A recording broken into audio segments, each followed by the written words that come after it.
This chair is so beautiful. It's for the podcast that we haven't been recording because life has been wild and all the things. And it's so comfy for like podcast setting, but for this setting, I'm like totally slouching. It's bad for my posture and it's making me seem way more laid back than I actually am, for this channel. So I'm sorry about that. I'll just straighten up a little bit. That's it. It's day 3. We are throwing it way back with this soap design, and we're also talking about acceleration and how you can still achieve an awesome soap design, even if your batter does wild things. And we're going to talk more about that in just a minute. But before we do, hello, I am Mrs. Soap and Clay. Let's make stuff.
How's it going, Sudsers? Welcome back to the channel. You are at Soap and Clay, where we make all the soapy things, and you're here for day 3 of 31 Days of Soapmas, and it's exciting because, as I said, we are throwing it back with a design. Now, on my website, I have a number of listings, wherein you can buy an entire loaf of soap for a heavily discounted price. They stay with me for a couple weeks, for 2 to 4 weeks. It's all in the descriptions of the, actual products. But the OG Sudsers who are in the know and know how things work on my website understand that they can just put in their order notes any sort of substitutions that they may want for anything. And if I can accommodate, I super do, because I'm very, very attention to detail like that. And I love the Sudsers, the ones that shop on the site. Like, that's a different type of Sudser. It's all an OG Sudser sent through an order, and this is how I know they're an OG Sudser, that they've been around for a long time, because in their order notes, ordering a full loaf, they requested the bro code. And that's one of my oldest soaps. I had that in my line from day 1, a bajillion years ago. I retired it several years ago. Haven't made it in a while, except for when I get custom orders and requests for it. And so I thought it would be fun to film it, because this particular scent blend, it's spearmint essential oil, it's eucalyptus essential oil, it's a couple other essential oils, they're secrets, but that accelerates like a mother. It rices, it gets crazy, and that would be fine, except for I always designed the bro code to have a butterfly swirl. And the first time I made it, it was perfect.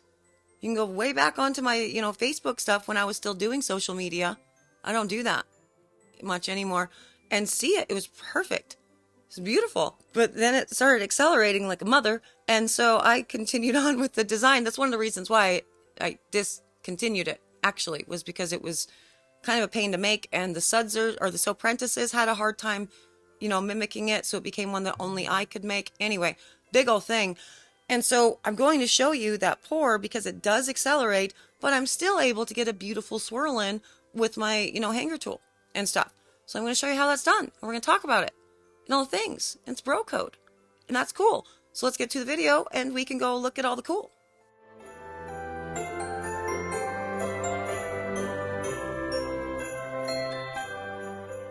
Okay, day 3 of 31 Days of Soapmas, and I'm still here. But that should not be surprising at this point, because, for year 3, I was releasing 4 videos a week, usually back to back.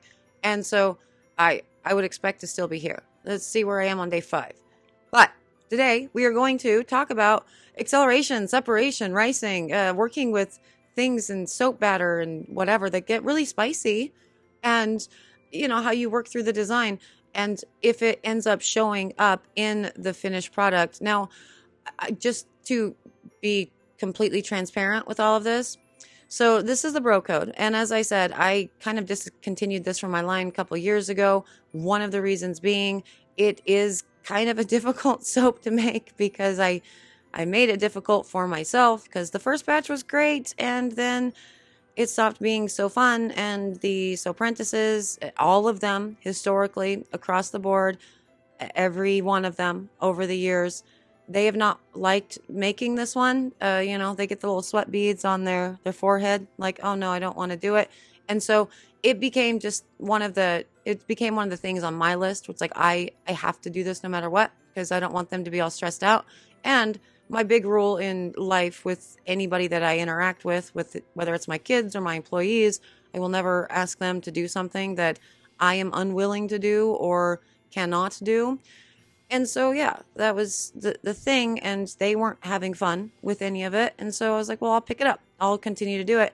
And it does get spicy. But for this particular pour, since I was making it for a custom order, I decided that I was going to ensure that the spiciness really, really happened because, well, I wanted to show you that it's all fine and it all works itself out, during sponification or in the wash, as it, as the idiom goes. So what I did with this, normally for these 4 colors that are used to create a butterfly swirl, normally the scent blend goes into these 4 colors and the base. Now I did not do this for this particular pour.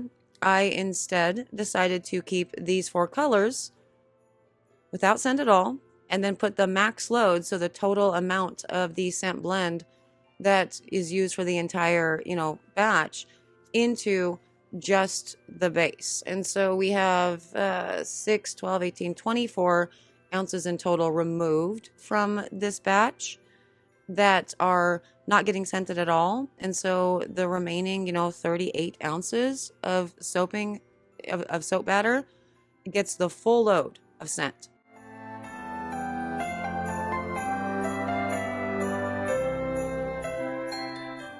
So as a result, what you're going to see are, a lot of different things, really. You're going to see that immediately accelerate. You see how thick that got? Because it has essentially too much scent in the white portion. We have talked about that before, and how, yeah, if you're worried about discoloration or whatever, just put the discoloring fragrance into the parts where you're okay with them, with the batter getting discolored, and leave the rest white. I mean, that is true, but there are, conditions with that, right? Because you're going to also see this too, how thin and fluid and beautiful all of this soap batter is on top of that super thick stuff. And so very interesting that you have like 2 completely different consistencies with your soap batter when we are trying to do a butterfly swirl. So, that's where we're putting the hanger tool down and doing some swirly swirls up the mold as we go. You'll see it when it comes. And so the batters should be reasonably similar, and neither one of them should look like this. It shouldn't be as thin as what this is right now, and it certainly shouldn't be as thick as what the base is. So as I said, there are limits to doing that and like putting the fragrance into one portion of your soap versus the other. And that limit really is, it kind of shocks the soap batter if you're putting too much of it in to one portion. So you can end up with problems like the white, which you're going to see just how bad and weird the white gets as it's sitting in my Pyrex while I'm pouring this. But this is beautiful. It's very mesmerizing, watching the beautiful colors go over and over again. This is not how you do a butterfly swirl, because this soap batter, the colored portions, they've ended up all the way to the edge of the opposite edge of the soap mold. And so as a result, I'm having to take the soap batter for the white and just scrape it onto the side of the mold and then push it down in order to kind of push all of the colored portions back towards the right side of the mold, so it has a chance at looking like some sort of, intentional swirl with the hanger. But yeah, you saw how bad that is. And and also, by the way, that was only with half of the soap with the blend. So I'm putting the rest of it in right there. Yep. That also does have a little bit of sodium lactate in it, though, because I wanted to loosen up the batch a little teeny tiny bit before I poured this, so it wasn't completely miserable. Kind of had it had the effect of loosening it up, but it's getting kind of chunky and starting to rise. And so I'm trying to work this out as much as I possibly can before I pour it in. And it is smoother than what the soap batter was before when I was just scraping things onto the side. But as you can see, still having to scrape it on the side because I need more white on that left side of the mold there so I can push all of this color back and again do the swirl.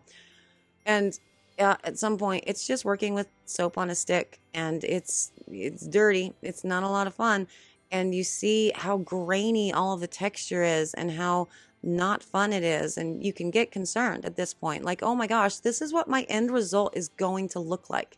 It's going to be awful. It's going to be all ricey and craggy and not fun, you know?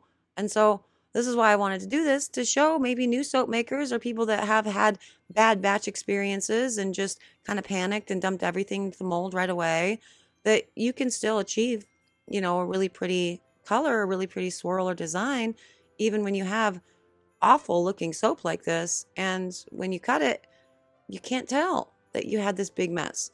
It's kind of like with the red dish soap that I did on day 1 of 31 Days of Soapmas, and I didn't actually talk about it in the cut itself, but you could see it visually, obviously, because that's what platform this is. You know, we use that visual medium.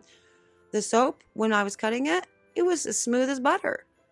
There were no signs of the separation and all of the really gross stuff that was going on as I was pouring it in the soap itself once I had, you know, actually cut the bars. Note this, I'm just using the bottom of a chopstick or a, you know, whisk to do a swirl because I don't care. I couldn't find my skewers. Now let's go to the cut and check this out.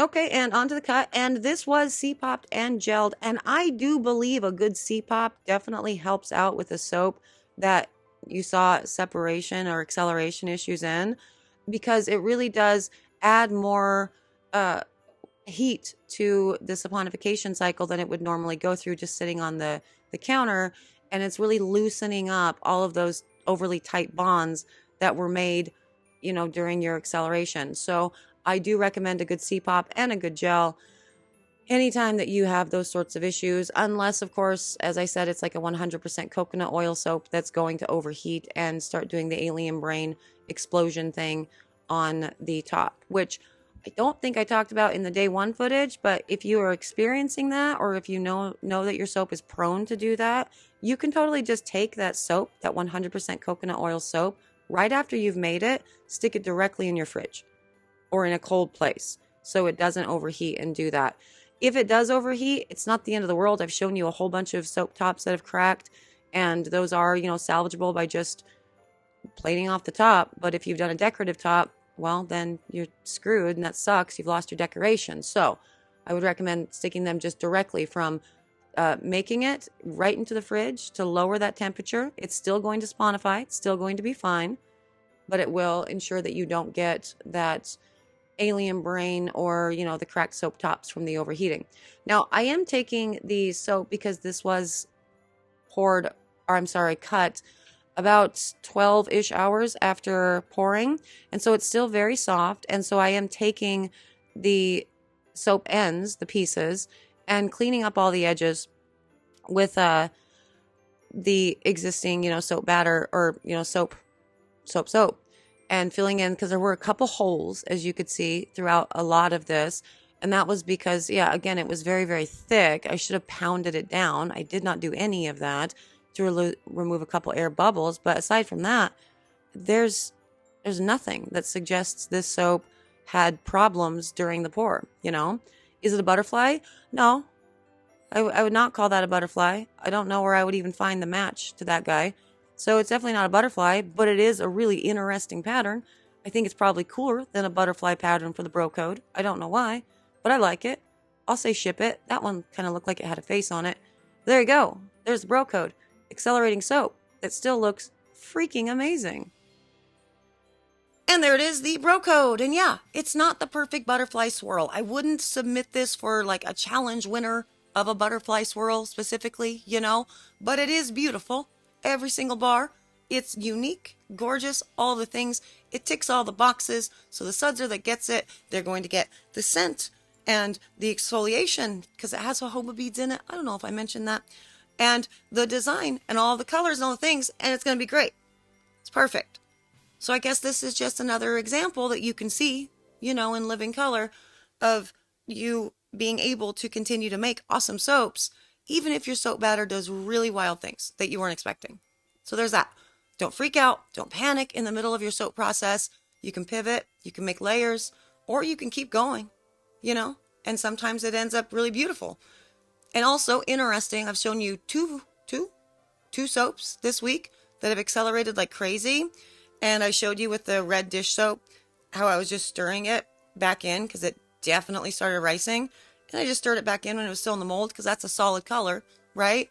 But with this one, there were no signs of the actual acceleration and ricing and everything in the finished bar. Because, you know, lye is going to do its lye thing and saponification is going to saponify. It's going to do its thing. So yeah, it's totally cool. Do not be concerned about your soap if it ends up looking like mine did going into the mold. Because coming out, it's beautiful. Yes. I hope you guys had fun today. I always have fun when I get to do some throwbacks, when I get to do custom bars. There's probably going to be a lot of that this month and me talking over, you know, that and maybe unrelated to the actual pour itself because during 'Tis the Damn season and I do the 40% off sale over on the website, a lot of these come in like way more than normal, like quadruples the normal daily amount of the custom loaves orders I receive. And so it's a lot. And there's an opportunity to film because, you know, just a dozen bar batches, that's the easy, you get it. So yeah, subscribe, I think was the point of me saying thank you for being here. For Sudsers, you are subscribed, you are Sudsers. You're my people. Thank you for being my people. You guys are awesome. It's December 3rd. If you want to order anything, just generally off the website, it's the last day for that 40% off sale at soapandclay.com. So don't sleep on that. And here in about 10 days, I'm just going to stop filling orders just generally because, you know, Christmas is upon us. So do that if you want. If you don't, that's cool too. I like you regardless. Just thank you for being part of my community.